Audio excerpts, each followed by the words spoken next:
Hi, welcome back and happy Monday.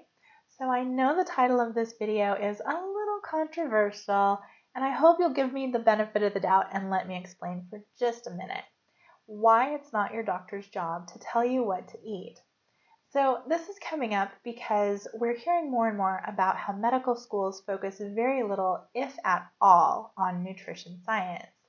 And I want to talk about this because I believe that there's a reason. Twofold, actually, there's two reasons. The first that we need to do is look at medical schools in general, how they were created, who created them, and what their purpose was and still is. On the other hand, we also have to consider that nowhere previously in time has any institution stood up and had to teach eating to anybody. For thousands and thousands of years, human beings, just like every other creature on the planet, instinctively knew how to eat in order to survive and thrive. We have known instinctively, hard-coded in our DNA, how to eat to be strong. And yet, in the last 50 to 100 years, we have noticed that institutions have come up to tell us how to eat, and a lot of scientific discoveries around various nutrients and things.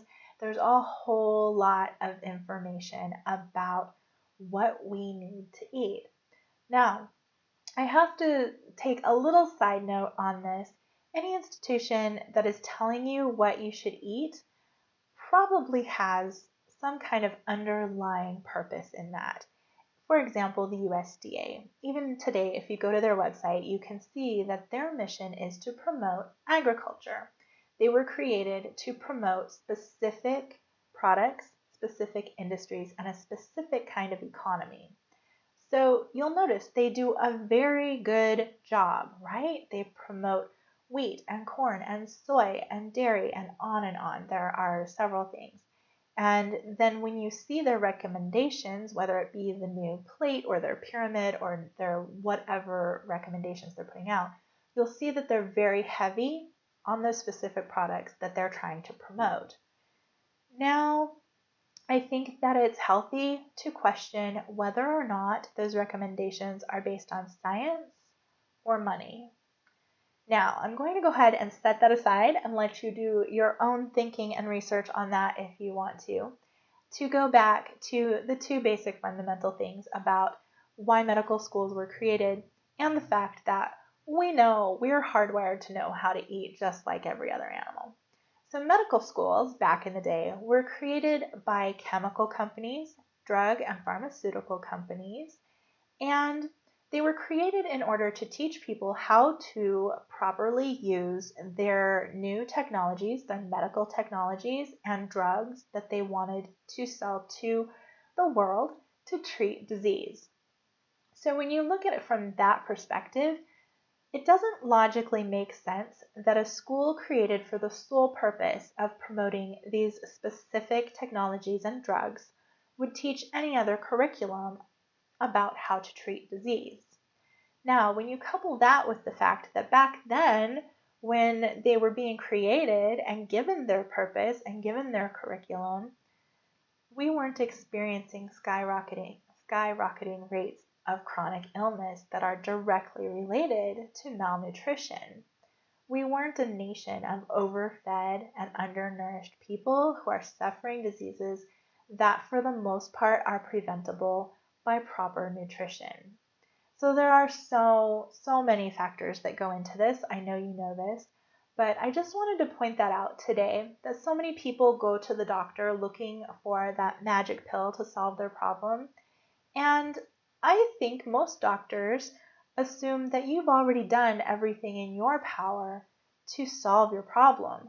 And that includes eating the right foods that you need for your body, eating plenty of fruits and vegetables and whole foods that contain the nutrients that you need to create strong immune systems and strong bones and muscles and detoxify properly. These are all things that we need to get from whole foods straight from nature. And they probably also assume that you've already kind of taken a look at your lifestyle and decided whether or not you could eliminate, certain toxic chemicals or toxic environments that you're exposed to a lot. I know a lot of people, if you know that, you're working around a lot of chemical fumes all the time, that you're going to logically want to find a way to start eliminating that if it's making you sick, right? So this is just food for thought. I would like to hear your comments. I would absolutely love to hear more about what you think in this conversation, what your experiences have been even, and let you know that one thing you can start to do today, right now, all by yourself, is to start to tune in to your instincts, to that hard code that tells you what nutrients you need to eat to be strong and healthy. And I'll give you a couple clues because a lot of times I hear people say, oh, no, my body tells me I have to have chocolate. Like I crave chocolate. I can't sleep without it. And one thing you can look at, and this is where science has stepped in and helped us out a lot again, is to consider what nutrients are in that chocolate that your body is craving, because our bodies crave nutrients. It's our mind that decides what food type to eat.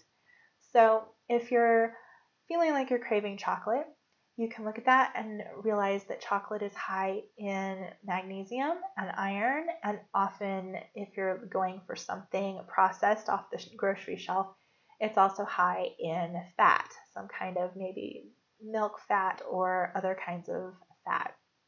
So instead of going for the chocolate when you're craving it, you can retrain your mind to, instead of thinking chocolate, chocolate, to go for some dried fruit and nuts, like a trail mix you really like, because those dried fruit and nuts are going to have the same, well, they're going to have better sources of fat, more healthy sources of fat for your body, the high magnesium, the high iron, and calcium even. So these are some things that you can absolutely learn on your own, or you can work with a nutritionist or health coach to help find these alternatives to the prepackaged, processed, industrialized food that we've become used to and that we've become trained to eat over the last several decades, and move back towards more healthy, whole foods, a nice variety.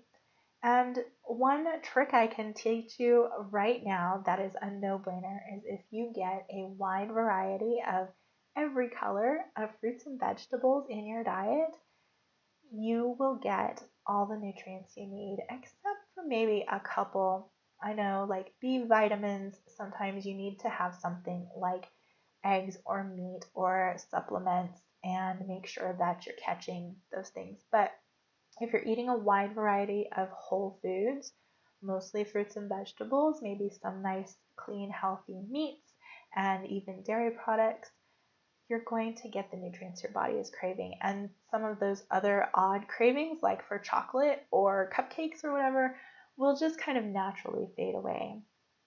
So I know this video is getting a little bit long, but I did want to leave you with a couple tools to start to take care of yourself a little better today before you have to go to the doctor and end up in that cycle of chronic illness and being treated but not giving a full, complete picture of what you really need to be healthy and strong. So if you have any questions or comments, please do leave them in the comments below. I would love to hear from you. And if you need more help with this, just reach out to me anytime. This is my mission in life, is to help people overcome their chronic illness through nutrition and natural health practices so that you can get your life back and live a life you love. And I also wanted to mention just a couple other things. I'm doing some free workshops, so if you can join, they're short and they're online, so you can join from anywhere. They're called Lunch and Learn Wellness Workshops, and you can find more information on those at choline-bean.com/events.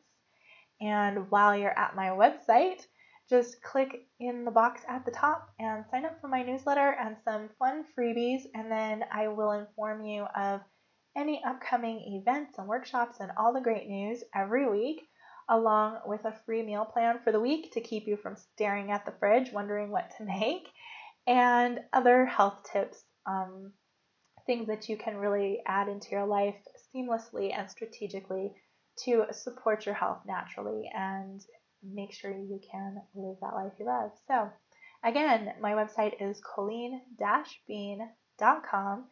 You can find the workshop information at colleen-bean.com/events, EVENTS. And I hope to talk to you again really soon. Have a great week. Bye.